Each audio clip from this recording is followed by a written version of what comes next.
नमस्कार दोस्तों, स्वागत है आप सभी का हमारे इस YouTube चैनल में जिसका नाम है जस्ट इन हिंदी। दोस्तों, आज की इस वीडियो में हम जानेंगे कि कौन सा है वो खास दिन जिस दिन अगर घर की महिलाएं बाल धो लें तो पूरा घर हो जाता है धनवान। साथ ही हम जानेंगे कि अगर किसी भी खास त्योहार पर महिलाएं बाल ना धो सके तो वो क्या उपाय कर सकती हैं। तो चलिए शुरू करते हैं आज का वीडियो। लेकिन आगे बढ़ने से पहले दोस्तों, कमेंट बॉक्स में सच्ची श्रद्धा से एक बार अवश्य लिखें हर हर महादेव।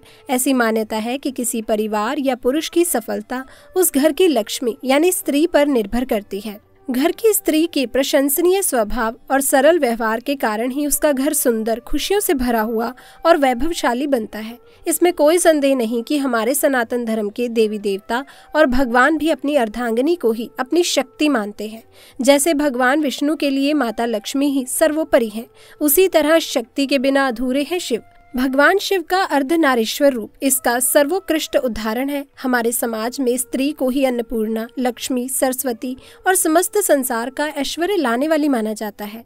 अगर घर की स्त्री धर्म के अनुसार आचरण करे तो वो अपने घर को मंदिर के समान पवित्र बना देती है, जिसमें समस्त देवी देवता निवास करते हैं। इसी तरह सुहागिन महिलाओं के लिए कुछ नियम और धर्म का पालन करना भी अनिवार्य हो जाता है। अगर कोई स्त्री इन नियमों का पालन ना करे तो हो सकता है कि उसका भुगतान उसके पति, घर या संतान को भुगतना पड़े।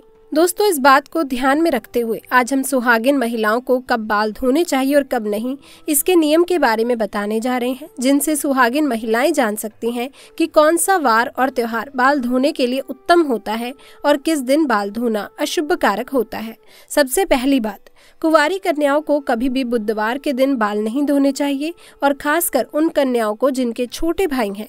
ज्योतिष शास्त्र के अनुसार ऐसी मान्यता है कि जो कन्या बुधवार को बाल धोती है तो उसके छोटे भाई को कष्ट उठाना पड़ सकता है। जो कन्याएं लगातार बुधवार के दिन अपने बाल धोती हैं, उनके छोटे भाई के स्वास्थ्य या उनके जीवन पर कोई न कोई समस्या सदैव बनी रहती है। इसलिए कुंवारी कन्याएं बुधवार के दिन अपने बाल ना धोएं। दूसरी बात, आजकल समय बदल रहा है जिसमें लोग आधुनिक लाइफस्टाइल और सोशल मीडिया से प्रभावित होकर किसी भी शुभ त्योहार या शुभ तिथियों वाले मुहूर्त में बालों को काटने या धोने के चलन से जुड़ गए हैं। किंतु हिंदू पंचांग के अनुसार महिलाओं को किसी भी शुभ तिथि या त्योहार पर ना तो बाल कटवाने चाहिए और ना ही धोने चाहिए, बल्कि एक दिन पहले से ये सारे काम कर लेने चाहिए। उस दिन बाल धोना या कटवाना शुभ नहीं माना जाता। विशेष रूप से एकादशी, अमावस्या और पूर्णिमा पर तो बाल बिल्कुल भी नहीं धोने चाहिए। इससे आपके जीवन में चंद्रमा का नकारात्मक प्रभाव पड़ने लगता है। परिणाम स्वरूप तनाव, निराश, अवसाद या अधिक धन खर्च का सामना आपको करना पड़ सकता है।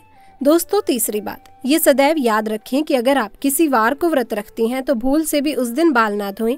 जैसे अगर आपने सोमवार का व्रत रखा है तो उस दिन बाल कदापि ना धोएं, बल्कि हो सके तो उसके एक दिन पहले ही आप बाल को धो लें। यदि किसी कारणवश आपको उस दिन बाल धोने पड़ जाएं तो आप एक उपाय कर सकती हैं, आप अपने बालों में कच्चा दूध लगाकर बाल धो सकती हैं। चौथी बात, सुहागिन महिलाओं को बृहस्पतिवार के दिन बाल नहीं धोने चाहिए। इस दिन ना सिर्फ महिलाओं को बल्कि पुरुषों को भी बाल तो ना कटवाने चाहिए और ना ही धोने चाहिए। कहीं कहीं ऐसी भी मान्यता है कि गुरुवार के दिन घर में पोछा नहीं लगाना चाहिए। दोस्तों, ज्योतिष शास्त्र में धन की स्थिति को बृहस्पति ग्रह से जोड़कर देखा जाता है, इसलिए ज्योतिष शास्त्र के अनुसार भी बृहस्पतिवार के दिन बाल धोने या कटवाने से घर में आर्थिक समस्याएं उत्पन्न होने लगती हैं। दोस्तों, पांचवी बात, यदि आप एक पुत्र की माता हैं या आपकी पुत्र प्राप्ति की कामना है तो उन महिलाओं को शुक्रवार के दिन बाल धोने चाहिए।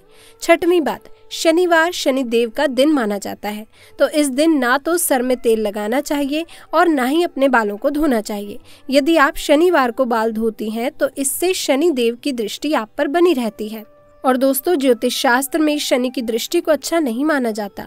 अगर किसी कारणवश आपको शनिवार के दिन बाल धोने पड़ जाएं, तो आपको केवल एक छोटा सा उपाय करना है। नहाने से पहले आप हल्दी और बेसन को मिलाकर पहले अपने बालों पर लगा लें, उसके बाद अपने बाल को धो सकती हैं। पर ध्यान रखें कि बहुत ज्यादा आवश्यकता होने पर ही आप शनिवार को बाल धोएं, अन्यथा शनिवार को बाल कदापि ना धोएं।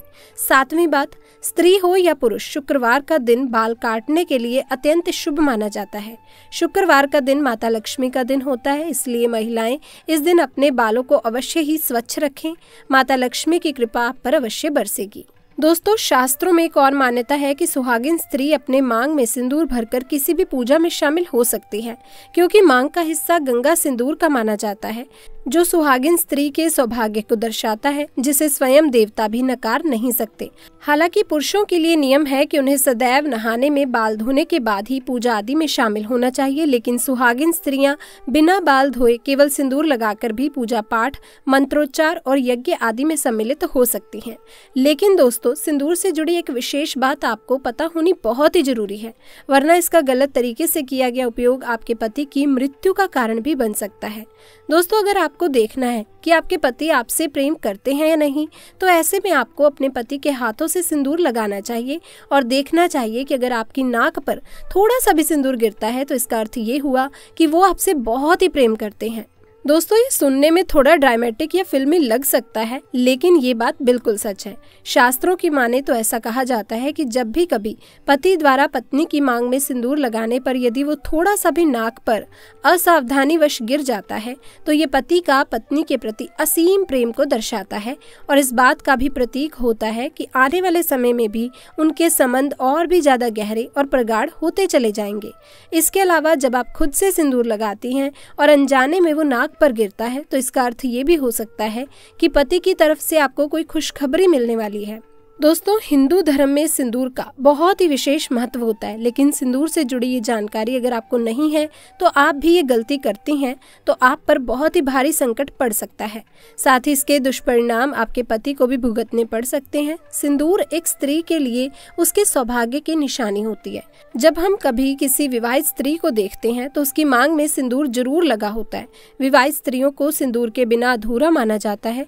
हिंदू पौराणिक कथाओं में सिंदूर का आध्यात्मिक महत्व माना गया है। आपको बता दें कि कई बार सिंदूर को माथे पर लगाने के चक्कर में कभी कभी जल्दबाजी या अनजाने में महिलाएं कुछ गलती कर बैठती हैं, जिसमें पहली गलती तो ये है कि कई बार महिलाएं बीच मांग में सिंदूर लगाने की बजाय वो किनारे पर लगाती हैं तो उनका पति भी उनसे किनारा कर लेता है। कहने का तात्पर्य ये है कि ऐसा करने से पति पत्नी के आपस के रिश्तों में मतभेद बना रहता है। दोस्तों, दूसरी गलती आधुनिक विचारधारा से प्रेरित है।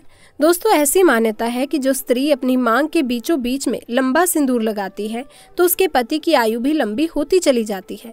भगवान शिव और माता पार्वती का आशीर्वाद ऐसी जोड़ी को अवश्य मिलता है, लेकिन जो स्त्री इन बातों को उतना महत्व नहीं देती और अपनी मांग के सिंदूर को बालों में छुपा लेती है तो उसका पति भी समाज में छिप जाता है, अर्थात उसके पति को समाज में उचित पद या सम्मान नहीं मिलता।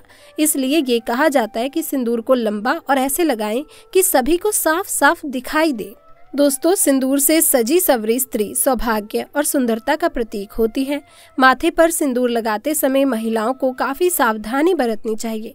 ये तय कर लेना चाहिए कि सिंदूर को माथे के बीचों बीच लगाया जाए और अगर किनारे पर कोई महिला सिंदूर लगाती है तो ऐसा माना गया है कि उसके पति से उसका लड़ाई झगड़ा होने लगता है और पति किसी दूसरी स्त्री की तरफ आकर्षित हो सकता है। इसलिए सिंदूर को हमेशा माथे पर लंबा और बीचों बीच ही लगाना चाहिए। तो दोस्तों, हमारा आज का वीडियो आपको कैसा लगा हमें कमेंट सेक्शन में आके जरूर बताएं। अगर वीडियो पसंद आई हो तो इसे अपने दोस्तों के साथ जरूर शेयर करें और अगर हमारे चैनल को सब्सक्राइब नहीं किया है तो सब्सक्राइब करके बेल आइकन को जरूर प्रेस कर दें। दोस्तों, महादेव और माँ पार्वती आपका कल्याण करें।